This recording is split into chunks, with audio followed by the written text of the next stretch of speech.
Imbis na siya yung nagmamasad sa akin eh. Ako yung...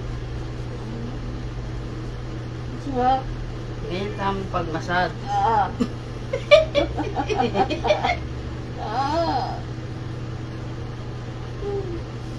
Masad natin si Virginia.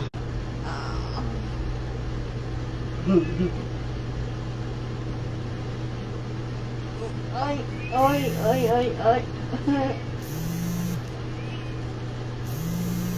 Ano yan? Masad tayo.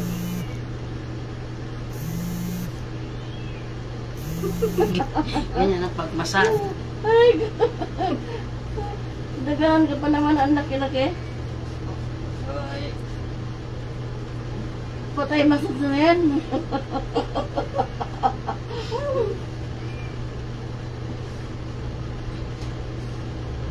Ay. Taas.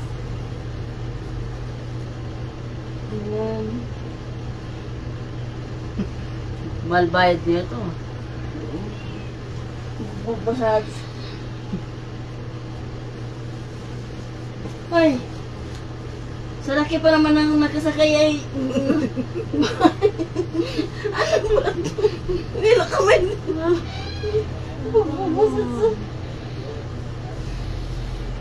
Ayusin mo. Uy, balian mo na.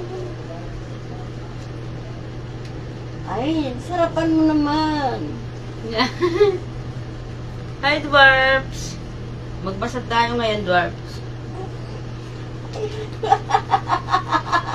Anak ng tipak lang to. Bumaba ka doon mag-joking, binugbog mo na.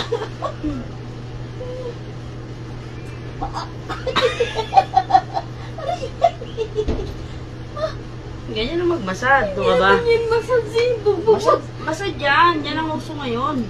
Balik masad siya ni. Ngayon nagmamasad si bukas yung aircon malamig.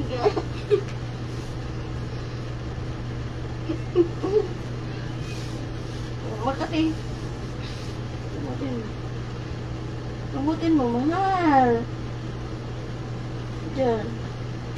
Sarapan ako. Di mo pa, di mo pa. Sarapan ko pa daw. Di mo pa.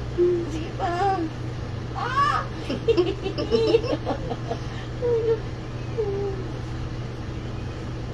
Hindi na magmasad, hindi yung wala kang gana. Yung kuko mo, ang haba. Ha? Ang haba na kuko mo. Okay lang yan.